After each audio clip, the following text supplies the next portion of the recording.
Revenge with Karen. The first time I realized I'd become invisible was when Dana handed the quarterly investor brief to Mia and said, "Let's make sure this one looks like it came from governance." Mia nodded, all bright eyes and fake lashes, and didn't even glance my way. I was sitting 3 feet from them, editing the actual board minutes they'd be quoting. But that didn't matter.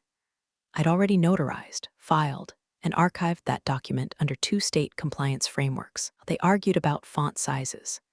At HaldenCorp, I wasn't just the director of governance, I was the institutional memory. 11 years of keeping the machine legal, operational, and frankly, from being sued into the sun. My name was on every board resolution, every state filing, every proxy vote. When CEOs changed, and we'd gone through 3, I was the one explaining how quorum worked. When auditors visited, came with my favorite coffee order already memorized. But somewhere along the way, that quiet respect became background noise. Routine, expected, taken for granted. I ran on routine, though. My mornings started with timestamping digital filings before most of the building even had lights on. I kept a spreadsheet titled Pending Nightmares with a column just labeled Directorial Denials. The legal team joked I was the last honest woman in the company, which only made me wonder how many dishonest ones were floating around upstairs. And yet, over time, Dana started deleting my calendar invites. Mia began leading meetings I built from scratch. Things didn't unravel with fireworks. They dissolved, like the slow leak of credibility into corporate ether. By the way, if you're still listening right now, you're clearly someone who appreciates the quiet ones, the ones behind the curtain making sure the show doesn't burn down. If this story feels like it might go somewhere, maybe hit subscribe and toss a like our way. Helps keep this whole thing moving and reminds the algorithm we're not just screaming into the void. Now, back to my slow erasure. The seal sat in my drawer, polished weekly. It was more than ceremonial under our bylaws. It authorized legal actions, certified votes, validated quorum. Technically, the CEO didn't outrank me. They leaned on me, was the gatekeeper. But Dana, fresh from her MBA-glazed promotion, didn't understand power unless it came with a branded lanyard and a PowerPoint. She'd been VP of Ops before the board gave her the big chair. I remember her first week as CEO. She wandered into my office holding a bottle of champagne and said, "We're going to change the whole face of this place." I replied, "Then let me show you where the bones are buried." She laughed like I was joking. I wasn't. Still, I kept doing my job. Kept notarizing documents with hands steadier than Dana's caffeine shakes. Kept attending board meetings where half the room couldn't define fiduciary. I updated our charter, redrafted our compliance policies, filed the restructuring plans. I even added a small clause, one nobody asked for, and nobody read, that would later detonate like a landmine in a marble-floored boardroom. But I'm getting ahead of myself. I started sitting in on closed sessions with the legal team. At first, she took notes. Then she started answering questions. Badly. The only reason we didn't get slapped with a fine after Q2 was because I caught a missing disclosure and filed an amendment after hours. No one thanked me, but the board sent me a bouquet for handling the handover so gracefully. Graceful. Right. That was the word Dana used when she finally summoned me to her office, gestured to a legal pad like she was offering a peace treaty, and said, "It's time for a graceful transition." 11 years, and I got the same script they give to janitors when they outsource to a cheaper service. I didn't argue, didn't cry, didn't even blink. I just said, "Understood." Then I asked if she needed my resignation in writing or if email would suffice. She hesitated, probably hoping for meltdown she could report to HR. When none came, she nodded at me and said, "Let's do it all official. You know, optics." So I signed the exit doc. And then I reached into my bag, pulled out the hard case, and placed the seal, HaldenCorp's literal seal of governance, on Dana's desk. She actually clapped. I mean that. She clapped like it was a coronation. Mia beamed like she'd just won The Bachelor. They poured champagne. And in that moment, as the glass touched Dana's lips, I saw our legal counsel glance down at the resignation clause. Just a flick of the eye, a twitch, nothing said. But I knew right then, no one had read the fine print. Dana didn't even wait for the quarterly review to be over. She tapped the projector off mid-slide, looked around like she was about to announce a gender reveal, then said, before we wrap, just a quick update. As part of our realignment for future growth, we'll be sunsetting Jennifer's role. Sunsetting, like I was a faulty bulb. She smiled that stretched, overbotox smile of someone who's watched too many management videos titled How to Fire People with Empathy and Not Cry in the Parking Lot. It's time for new energy, new ideas, she chirped. And I'm thrilled to announce Mia will be stepping in as Director of Governance, effective immediately. Mia beamed like a pageant queen who just won a scholarship to destroy a Fortune 500. One of the board members actually clapped. I think it was Gordon, the guy who once emailed me asking how to unsend an email and then sent that question to the entire staff. I didn't move, didn't blink, didn't breathe for a second. The humiliation was nuclear grade. 11 years, no notice, no warning, not even a side conversation. Just tossed aside during a Monday meeting like a vending machine policy update. The worst part? No one looked surprised. I just nodded calmly, like this had been in the works and I was totally on board. Of course, I said, happy to ensure a seamless transition. Dana mouthed thank you like she thought I meant it. She handed me the exit documents like she was giving me a birthday card. HR had already filled in the blanks. Severance, NDA, final paycheck, healthcare extension, boilerplate stuff. But on page 3, right under resignation acknowledgement, single line, employee affirms relinquishment of named officer status, effective upon execution of this document. That wasn't boilerplate, that was mine. I'd written that clause 6 months ago when we revised our officer protocols. Buried deep in the administrative updates. Nobody had flagged it, nobody had read it, because nobody ever reads the documents I write, they just sign them and assume the paperclip means fine. So I signed. Date, name, signature. Used my official pen, the one the legal team gave me back in 2014, after we won that state audit lawsuit. Still writes like velvet. Then I pulled out the hard case and placed the official HaldenCorp seal on the desk. It clicked against the wood like a gavel. Thank you, Jennifer, Dana said, like I was a waiter bringing her the check. I turned to leave, but stopped halfway, reached into my bag again, and slid one more document across the table toward legal. Just for record keeping, I said. My formal resignation as named officer, signed, certified, filed by protocol. Our lawyer, Dennis, squinted. He was one of the few people left who remembered when we drafted the named officer clause. He'd asked a lot of questions back then. I could see the gears turning behind his eyes. He glanced at Dana, then back at the paper. His lips parted for a second, maybe to ask something. He just nodded and tucked the form into his folder like it was a Chinese takeout menu. Dana was too busy popping corks. Mia stood behind my chair already, as if I'd vacated the position physically, not just legally. She kept adjusting her blazer sleeves like she was about to appear on CNBC. Someone passed me a farewell card. I flipped it open. It said, "Good luck out there," like I'd died. I walked out with my spine straight, hills echoing through the boardroom tile like a countdown clock. In my wake, they toasted to progress. No one asked me to stay. No one questioned the timing. No one noticed the seismic crack beneath their feet. But Dennis watched me leave like he'd just remembered something important was missing from the fire drill plan. The champagne was warm. Of course it was. Dana never did understand the importance of refrigeration or bylaws. Commandeered the executive lounge for Mia's big debut. Faux walnut walls, rented cheese boards, and a laminated sign taped crooked to the glass, celebrating new leadership. I stood by the window, arms folded, watching as the board mingled like awkward wedding guests at a cousin's second marriage. Everyone pretending to care. Everyone pretending to know who Mia actually was. She wore white. Bold choice. Some kind of discount power dress, with the tag still half-tucked under the armpit. Dana stood beside her, arm looped around Mia's shoulder like they'd just won a mother-daughter look-alike contest in hell. This is a new era for governance, Dana cooed, lifting her glass. And no one is more prepared to lead us forward than Mia. There was clapping. Weak. Obligatory. Even Gordon managed a golf clap while balancing his third mini quiche on a napkin that said #boss babes. Same man who once told me governance just means printing things, right? I didn't clap, didn't sip, just observed. Dana caught my eye mid-toast and offered a smirk as if to say, see, graceful. I returned it with a thin-lipped nod, the kind you give when someone tells you they're proud of committing arson. Mia took the floor like she'd been waiting for her Oscar. I'm so honored, she said, blinking too much. Jennifer left behind such a clean process. It's going to make everything easier. I almost laughed, not because it was funny, but because I knew just how not easy things were about to get. The process was clean, sure, but the locks on it were mine, and she just inherited a vault full of deadbolts without a key. Dana raised her glass again, this time toward me, and to Jennifer for making this a seamless transition. Seamless. There was that word again, like I was a zipper. Offered a smile so slight it could have been mistaken for a facial twitch. Dana beamed, satisfied.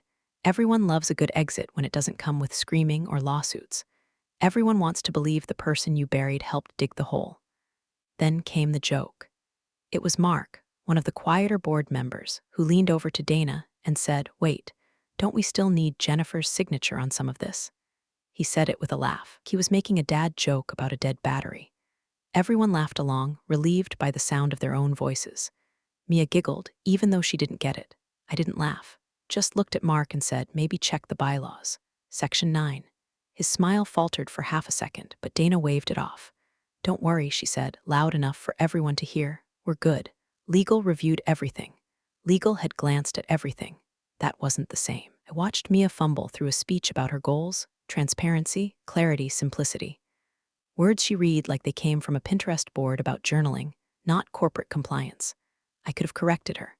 Could have pointed out that half the filings she'd need to process required certifications she didn't have, and votes that hadn't actually occurred. But I didn't. Let them talk. Let them toast. Let them climb up the ladder I'd greased. I lingered near the back as people filtered out. A few came up to shake my hand. Most didn't know what to say. One whispered, "You'll land on your feet." I wanted to say I didn't fall, but I just nodded. Dennis, the lawyer, kept his distance. He held my resignation copy like it might grow teeth. I saw him flip it open once, scanning the lines I'd written myself months ago, the very ones now taking root beneath their celebration like fungus under wallpaper. He looked off, not panicked, not sure, but uncertain. That was enough. As I left, I passed the easel with the celebration sign. It was already starting to curl at the corners, the tape giving out under the weight of the air conditioning. "Seamless transition," I murmured. "Sure, let's go with that." It didn't take long for the cracks to start hissing through the paint. A week, maybe. Just enough time for Dana to give her empowerment talk on LinkedIn and for Mia to upload her new title banner with a photo that looked like it was taken at a high school prom. They moved fast. Emails with her new signature, policy memos that sounded like they were written by a chatbot with a smoothie addiction. Announcements to staff about modernized oversight structures. They even changed the title of the internal governance folder from J. Crossmaster Archive to Governance 2.0. Cute. But then the filings started coming back. The first bounce was minor, a certificate of resolution for the expansion lease, kicked back from the state portal with the message, "Missing authenticated officer signature." Mia forwarded it to IT thinking it was a glitch. IT kicked it to legal. Legal kicked it to Dennis. Dennis forwarded it to Dana with a "please advise." Dana scribbled back, "Can Mia just sign it and we move on?" Dennis didn't respond. That silence was the first real red flag, but Dana treated it like a screensaver. Mia refiled the document with a digital signature in some Canva-generated cursive font and declared victory. No one checked if the state had accepted it. They hadn't. Then came the email from the State Board of Corporations. A little more serious. Subject line, "Compliance gap. Quorum certification pending." The body was worse. "Your recent filings reference governance decisions requiring quorum validation per Article Roman 9. We are unable to locate the associated officer-certified documentations. Please clarify who is serving as named officer of record." Dana, still drunk on her own promotional buzz, didn't read past the first sentence. "Have legal just fix it." She barked across the open office. "Tell them Mia's the new director. Everything's fine." But everything wasn't fine. Because the state board doesn't care about titles, they care about signatories. They care about legal continuity. They care about compliance. And buried in HaldenCorp's bylaws was a clause requiring that any transfer of named officer status must be pre-authorized by quorum vote and recorded in certified minutes, complete with official seal and a transition certification signed by both parties. Guess what didn't exist? Mia sent a reply anyway, bless her heart, attaching a screenshot of her LinkedIn page and a PDF labeled Governance Transition Memo Finalv 2 NEW PDF. It had no seal, no timestamp, and no signature from me because I wasn't there. Because they hadn't asked. Because they thought a title was enough. It wasn't. I wasn't watching this unfold in real time, no need. I knew the rhythm of mistakes before they even made them. It was like watching someone assemble IKEA furniture without instructions. You can't fix stupid until the wobble sends someone through a coffee table. The whispers started soon after. Quiet confusion in the project management channels. Does anyone know who signs off on compliance stuff now? I'm getting access denied on the governance drive. Eagles asking for the updated officer code. Do we have that? They didn't, because I had it. And because I'd encrypted all mission-critical systems with conditional access based on board-validated status updates. A protocol I'd written myself after Dana's predecessor accidentally forwarded a vendor contract to the wrong department and nearly triggered a procurement audit. They tried to recover access through IT. IT asked for credentials. Credentials required an active named officer override. Mia submitted her ID. It failed. Dana stormed into legal's office and told Dennis to just do what we say. Dennis said nothing, but started documenting everything. I wasn't there, but I might as well have been. My absence had mass. I was a black hole pulling the weight of compliance into silence. And still, they didn't understand. Didn't want to understand. The thing about governance is that no one notices it's missing till something breaks. And then they don't ask what happened. They ask who let it happen. It started on a Tuesday afternoon, back when Dana still called me J-Force like it was some inside joke instead of a corporate microaggression. We were in the middle of a governance review. Well, I was in the middle of it. Dana was skimming a deck Mia had cobbled together from outdated compliance templates, nodding like she understood words like ratified and fiduciary responsibility. She never did. Mia was running late, as usual, probably stuck perfecting her signature in cursive. I was highlighting audit gaps, real ones, things that, if left unaddressed, could result in state-level intervention. Dana waved them off. We'll clean that up in the next cycle, she said, sipping an iced latte the color of regret. What matters is optics. That was her favorite word. Optics. To Dana, governance wasn't about keeping the company compliant. It was about keeping the story pretty for investors. Everything else was paperclips and panic buttons, useful only when things caught fire. That was the moment I knew. Not the first straw, not even the last, but the one that broke something quieter. The part of me that still thought maybe, just maybe, I was seen as more than a filing cabinet with a pulse. So I wrote Clause 9.7. Technically, it was part of the broader charter refresh. Eagle had been pushing for it since the state issued new compliance guidelines. No one wanted to touch it. Too tedious, too nuanced. So they handed it to me with a post-it that said Jennifer PLS sprinkle your magic. And I did. Clause 9.7 didn't scream. It didn't glow. It didn't even appear on the summary sheet. It was nestled in the tail end of the governance succession section, somewhere between indemnity provisions and seal retention policy. If you weren't looking for it, and nobody was, you'd skim right past it. But it was there. Word for word, should the director of governance separate from the organization without a certified, board-approved successor appointed by valid quorum, all governance actions taken post-departure shall be considered non-compliant and subject to reversal. Governance quorum is considered broken until reconstitution by special vote. In simpler terms, if I left and they didn't follow protocol, everything they did afterward turned into legal ash. I drafted it, reviewed it, and signed it under existing officer powers. Sent it to legal. Dennis flagged it briefly. Bit strong, isn't it? He asked. I looked him in the eye and said, only if someone skips the steps. He didn't ask again, just nodded and logged it. It passed through committee the next week, rubber-stamped by a board more interested in conference snacks than compliance clauses. Dana never read it. Mia wouldn't have known where to look. Months passed, and in those months I watched. I watched Mia call vendor meetings without consulting contract archives. I watched Dana fast-track procedural updates without a single recorded vote. I watched them roll out a lean governance initiative that stripped 3 internal checks and called it modernization. Every time they skipped a step, I took another mental note. Every time they fumbled a protocol, I imagined them explaining it to a state auditor. Every time Dana told me, just make it work, I thought, you have no idea what I've already made. They thought I was being slow when I insisted on documented transfers. They thought I was being rigid when I asked for proper board validations. But I wasn't stalling. I was priming the tripwire, because governance doesn't shout. It waits. It sits beneath the surface like a minefield, invisible and inert, until someone arrogant enough to think it's decorative steps on it with both feet. And that's exactly what they did the day I handed over the seal without the one thing they didn't even think to ask for: certified succession by quorum vote. They had the title, they had the office, but they didn't have the key, because I was the key. And I'd already locked the door behind me. First real scream didn't come until Thursday morning. Dana had Mia on speakerphone while pacing the glass box they called the Executive Innovation Suite, which mostly smelled like overripe succulents and desperation. The funding deal, Series C, multi-year, high stakes, was supposed to close by end of week. The investors were polite but firm.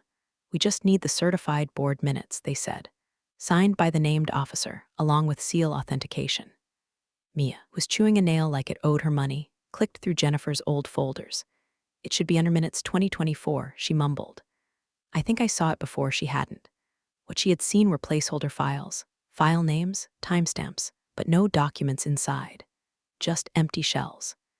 Jennifer had wiped access weeks ago, right after the champagne toast, and quietly moved the real materials into a separate encrypted archive, and only accessible through a security token tied to her now deactivated credentials. Mia tried again, clicked, refreshed, cursed. Nothing opened. She buzzed IT. They sent back a short reply, restricted under Tier 1 officer protocol. Access requires named officer token. Dana was still pacing. "Just pull the damn files and forward them to legal," she barked. Mia stood up. "I can't." Dana froze. "What do you mean you can't? They're locked."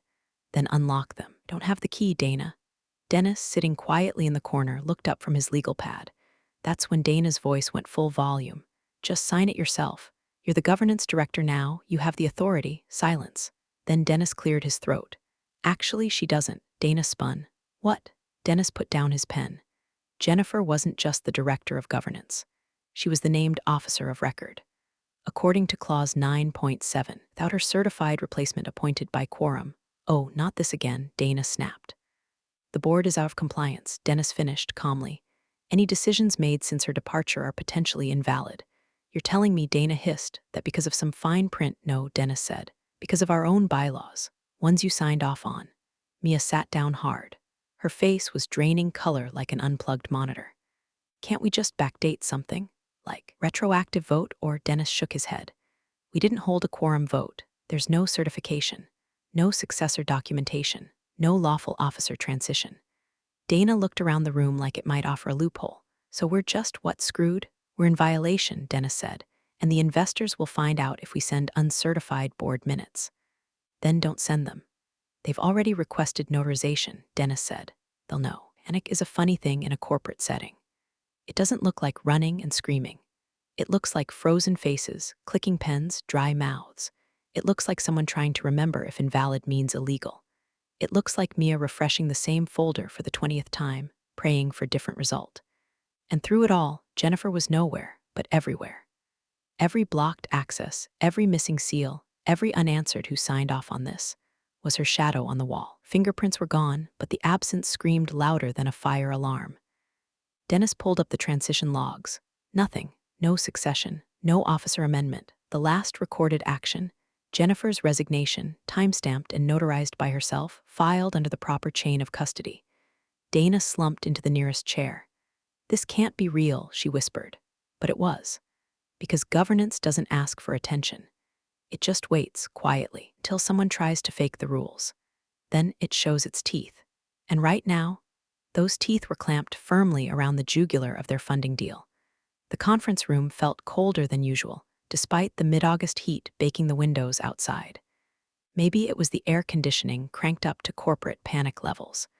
Or maybe it was something else, something older, heavier, creeping through the carpet tiles and stain-resistant chairs like mildew no one wanted to admit was there.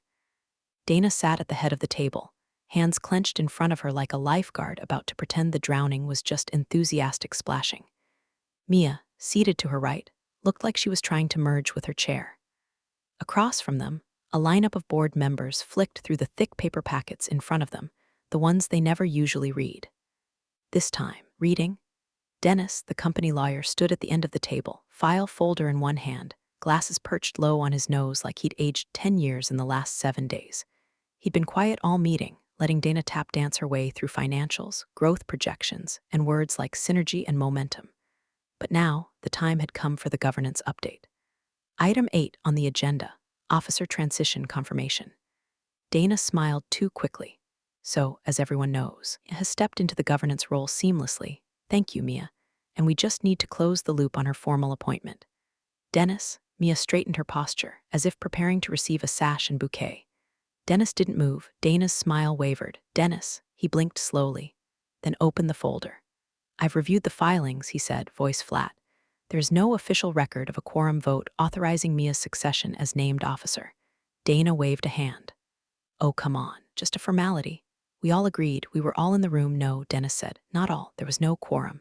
Mark was absent. 2 members dialed in late and didn't vote. No certified minutes. No vote on the record. No legal authorization. Mia shifted in her chair. But I've been acting as the director. Doesn't that count for? Dennis cut her off with a single motion, pulling a document from the folder. And then there's this. He held up Jennifer's signed resignation, printed in stark black ink across the bottom of the page. The clause read, effective immediately, I resign my position as named officer. No reassignment has been authorized by vote. Quorum not met. The silence that followed could have swallowed the building. Dana let out a shaky laugh. Well, that's dramatic. She wrote that like she's some kind of movie villain. That doesn't hold up. We've been functioning. The business is fine.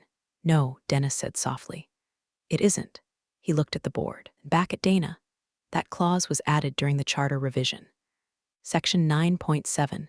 Jennifer wrote it, you signed it, it's enforceable.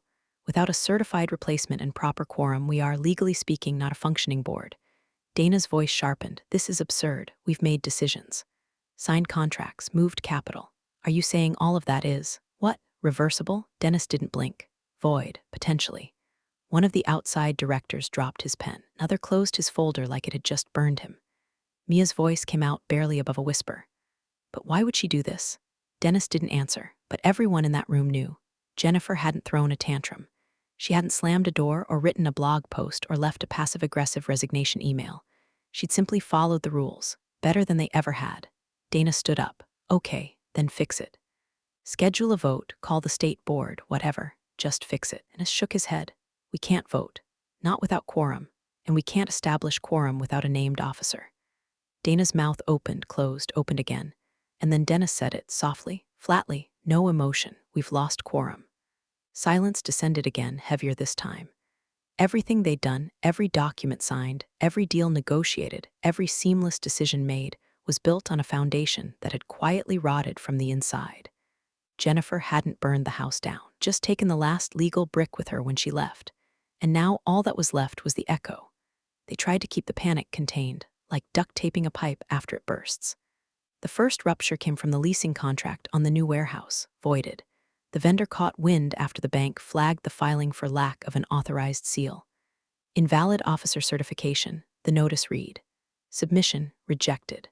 Then the marketing partner deal fell through. The contract had been signed 2 weeks after my resignation, countersigned by Mia, stamped with the seal Dana had been parading around like a trophy. Trouble was, that seal meant nothing now. Legally, it was just brass on leather, like a sheriff's badge from a kid's toy set. Dennis spent the better part of a full day fielding incoming fires. That one's void. So is that. You'll need a compliance review on that. The words started repeating like a chant. A dirge. Stopped offering explanations. Just crossed items off a printed list like they were names on a headstone. The investor call was supposed to last 15 minutes. It stretched into 2 hours of rapid-fire questions, stammered replies, and increasingly polite threats. Who approved the last governance update? We're not seeing confirmation of officer certification on the Q2 filings. Did you really initiate a transition without a board vote? At one point, Dana tried to pivot. We've been operating with full transparency and continuity. The lead investor, a man whose face looked like it had been carved out of debt collection notices, just said, send us your quorum validation trail. We'll be requesting an emergency audit. Back at HaldenCorp, chaos bloomed. The internal portal started rejecting user logins tied to governance permissions. His access to document certification tools was revoked automatically by a failsafe I'd programmed years ago. It wasn't even malicious. Just good policy. If the named officer ID goes offline, the gates lock.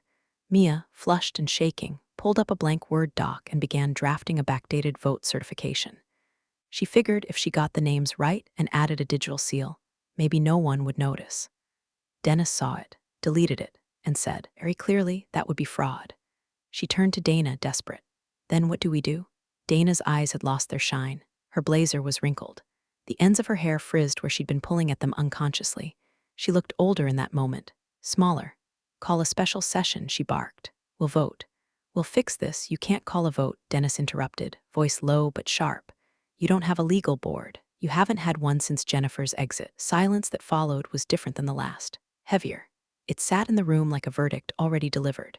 Mia started to cry, not loudly, just a steady, hopeless leak. Dana stared at the wall like it might open and offer her an escape hatch. And me? I was sitting at home, watching the meeting through a muted screen. My access hadn't been revoked because no one thought to shut it off. I was logged in as a non-voting observer. They never even noticed. I wasn't smug. I wasn't proud. I didn't pour wine or post cryptic quotes about karma. I just breathed, because this wasn't revenge. This was balance. You don't rip apart governance and expect it to hold. You don't treat protocol like decoration and expect it not to bite. I didn't destroy anything. They did. All I did was make sure the paperwork noticed. The boardroom looked the same brushed steel table, same overpriced ergonomic chairs, same soft hum of the ceiling lights pretending everything was normal. But today, something was different.